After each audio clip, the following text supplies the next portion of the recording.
मंत्री आवास पर गुरुवाणी कीर्तन का आयोजन किया जा रहा है।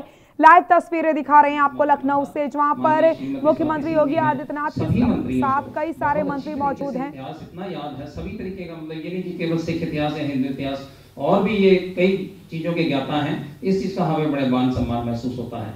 जैसे कि आपने बताया अभी हमारे मुख्यमंत्री जी ने कि कुछ सरल भाषा में इसको लिखा जाए, तो मैं बताना चाहता हूँ कि पूरे सिख इतिहास को एक प्रतियोगिता के रूप में किताब में परिवर्तित किया गया है, छोटी किताब में, जिसमें कि स्कूलों में देने के लिए उसके पीछे उसके क्वेश्चन आंसर भी हैं। पूरा इतिहास प्रिंट हो रहा है। जिस दिन माननीय मुख्यमंत्री जी हमारी झोली में साहिबजादा पार्क का भी पत्थर रखने की डेट डालेंगे, उस दिन हम लोग कोशिश करेंगे। उत्तर प्रदेश पंजाबी अकेडमी की ओर से ये पुस्तक तैयार की जा रही है, ताकि उसी दिन माननीय मुख्यमंत्री जी इस पुस्तक का भी विमोचन करें, ताकि हम लोगों को इस तरीके तक ये किताबों को पहुंचा सकें। अब मैं निवेदन करूंगा, मैं क्योंकि कोरोना काल है, बहुत सारे लोग एक साथ इकट्ठे नहीं कर सकते हम लोग, तो मैं जिनका नाम लूंगा केवल वो सज्जन स्वागत के लिए आएंगे हमारे पास में। सबसे पहले हम लोग माननीय मुख्यमंत्री जी का स्वागत करेंगे।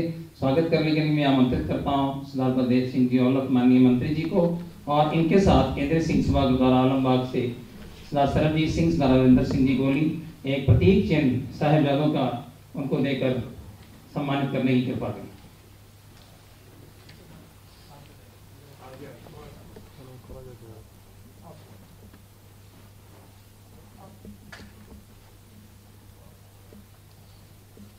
बोले सो निहाल।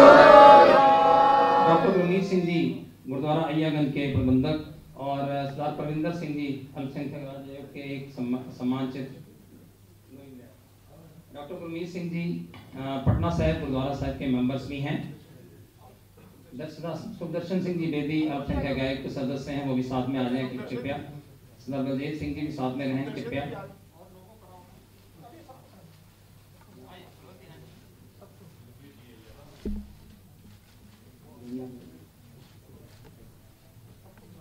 मैं इसके साथ ही अनुरोध करूंगा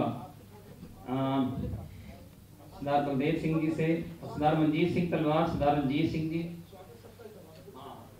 सरदार मनजीत सिंह तलवार, सरदार रंजीत सिंह जी और विनोद रत्रा जी। उसी बैनर हो गया हूँ, प्लीज जिन्हों का नाम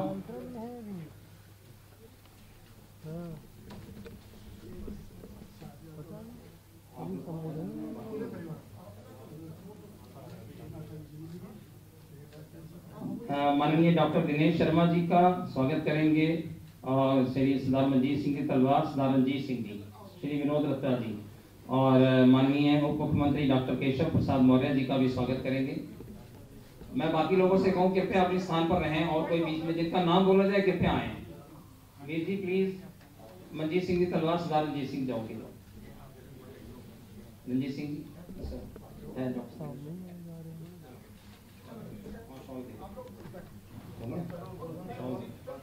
जिन्ना हो गया बात। मैं निवेदन करूंगा सरदार इकबाल सिंह जी उत्तर प्रदेश पंजाबी अकेडमी, गोविंदर सिंह छाबड़ा जी से, गुरबाज सिंह जी से, श्री ब्रजेश पाठक जी, श्री सतीश महाना जी, श्री महेंद्र सिंह जी का स्वागत करने की कृपा करें। सरदार इकबाल सिंह जी, गोविंदर सिंह छाबड़ा जी कानपुर से, सरदार गुरबाज सिंह जी।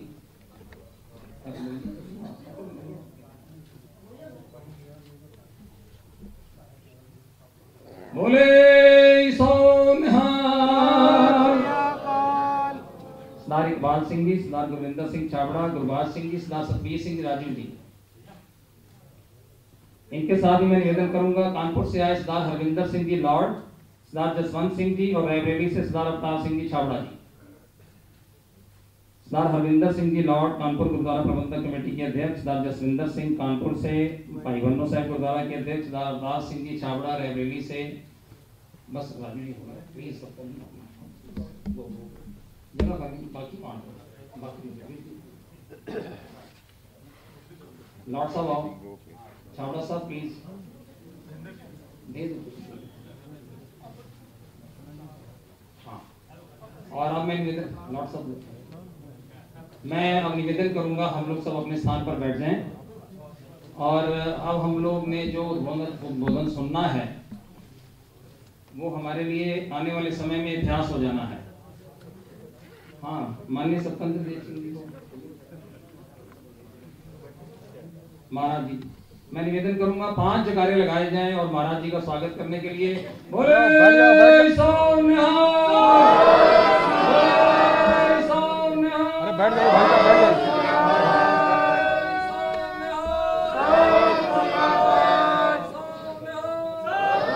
अरे भाई है उठो।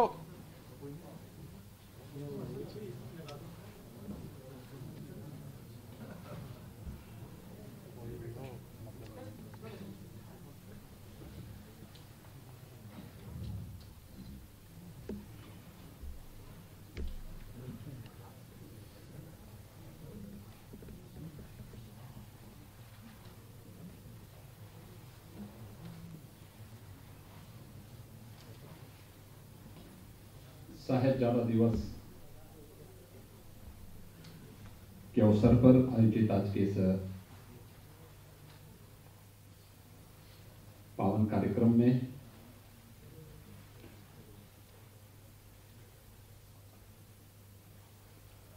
आप सबके स्वागत के लिए मेरे साथ यहाँ पर उपस्थित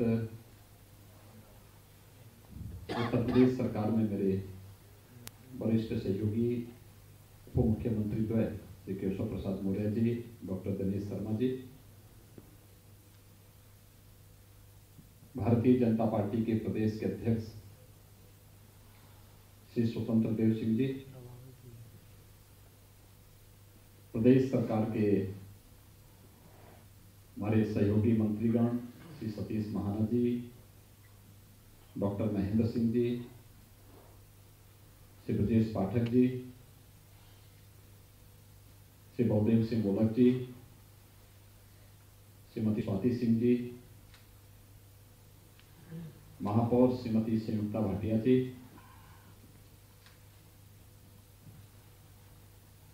आज के इस कार्यक्रम में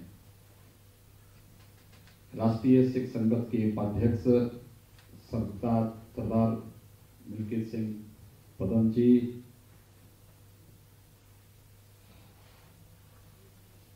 सरदार बलविंदर सिंह पाल जी,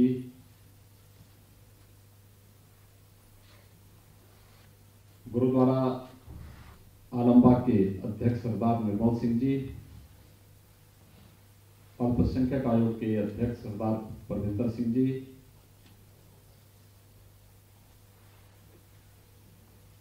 सरदार सुखविंदर सिंह जी,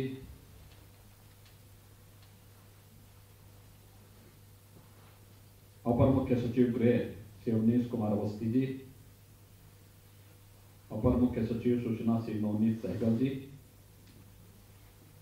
और आज के इस कार्यक्रम में उपस्थित प्रदेश के अलग अलग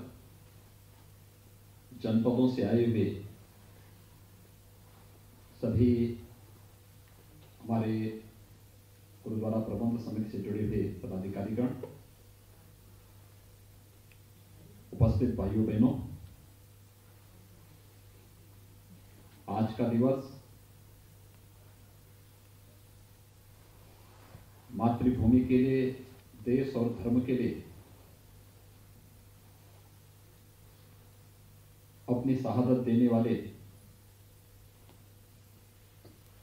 गुरुपुत्रों और गुरु माता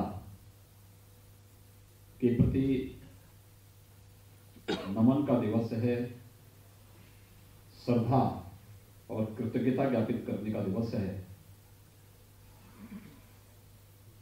इस साहिबजादा दिवस के अवसर पर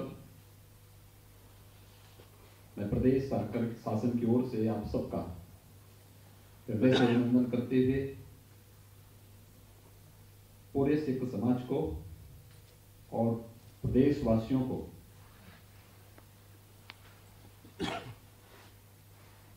इस गौरव की अनुभूति करने के इस दिवस के अवसर पर हृदय से बधाई देता हूं, उन सबका अभिनंदन करता हूं। मुझे प्रसन्नता है कि आप सब ने मुझे ये गौरव प्रदान किया कि यहाँ पर आज हम सब इस अवसर पर गुरुवाणी का कीर्तन कर सके।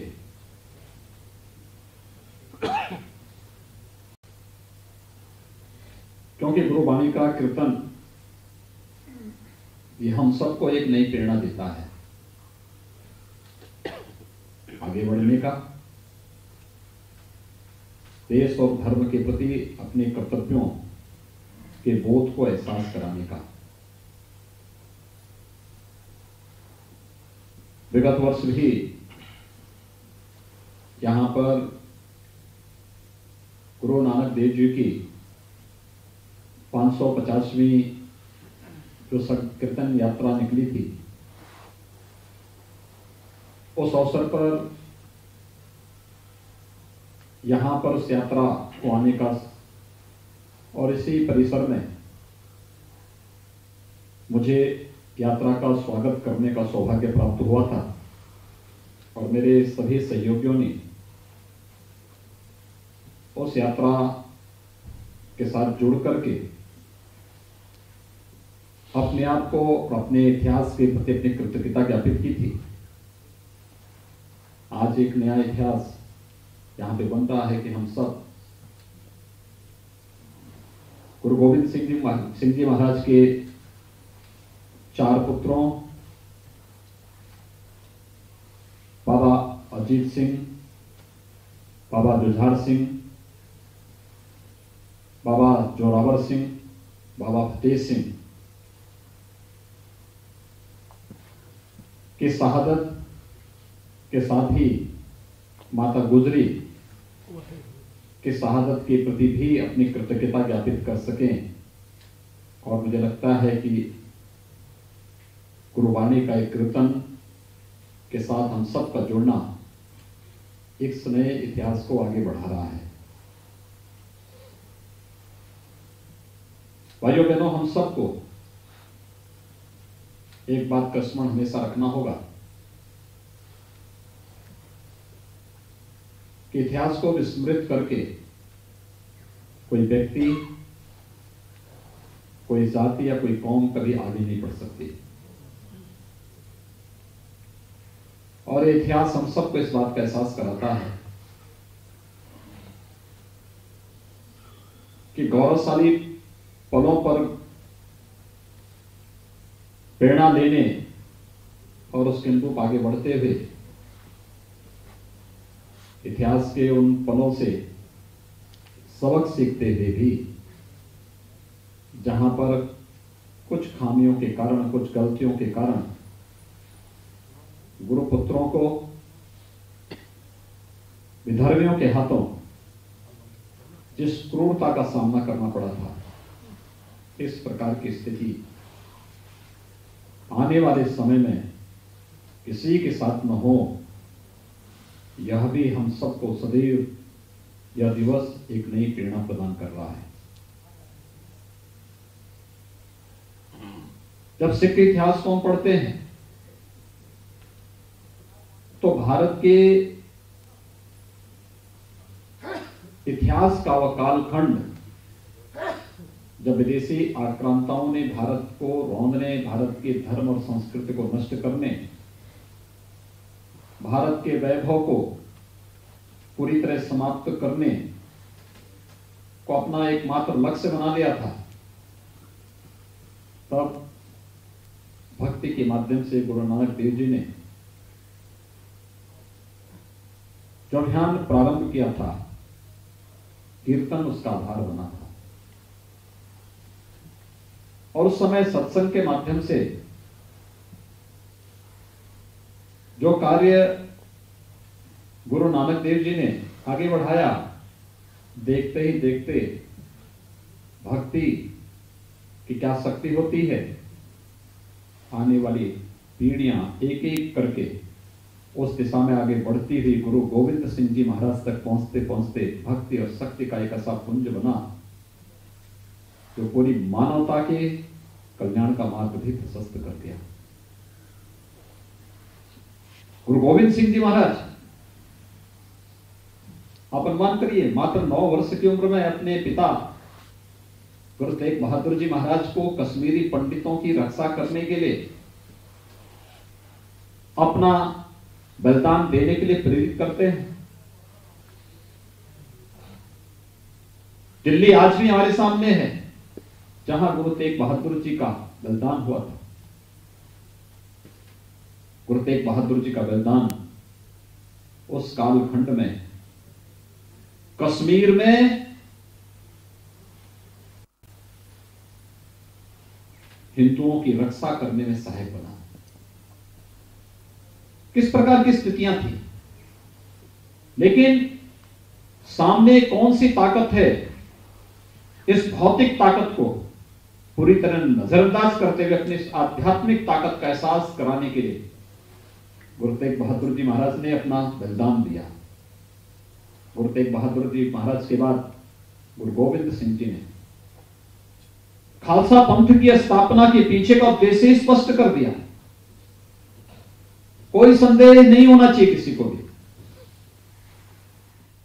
गुरु गोविंद सिंह जी महाराज ने बहुत स्पष्ट कहा, सकल जगत में खालसा पंथ गाजे, जगे धर्म हिंदू सकल भंड भाजे। यानी इतनी स्पष्टता के साथ पूरी दुनिया के लिए एक संदेश, और यही कारण है कि पर्व केवल सिख परंपरा के पर्व नहीं है, ये भारत के पर्व हैं।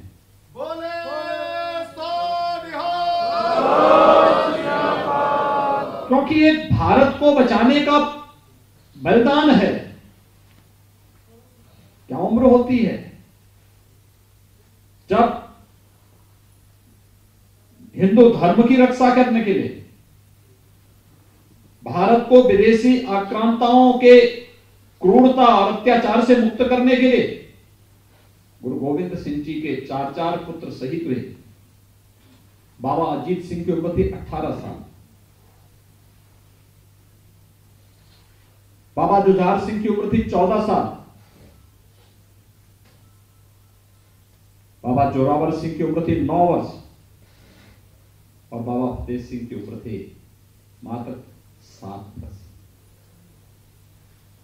क्या उम्र होती है ये। लेकिन भारत के लिए, भारतीयता के लिए, हिंदू धर्म और संस्कृति की रक्षा के लिए गुरु गोविंद सिंह जी महाराज के इन 4 पुत्रों ने अपने आप को बलिदान कर दिया। माता गुजरी, जिनके सामने गुरु तेग बहादुर जी का किस बर्बरता के साथ, क्या बर्बरता उनके साथ और उनके साथ के अन्य सिखों के साथ किस प्रकार की बर्बरता नहीं ढाई थी विदेशी आक्रांताओं ने। ये सभी कुछ देखने के बावजूद भी बहुत सारे लोग होते पलायन का रास्ता अपना लेते, लेकिन नहीं, तब भी अपने देश और अपने धर्म की रक्षा करने के लिए हम सब जूझेंगे, हम सब लड़ेंगे। अगर विश्वासघात नहीं होता तो गुरु गोविंद सिंह जी महाराज और उनके पुत्रों का ये लोग बाल बांका नहीं कर पाते।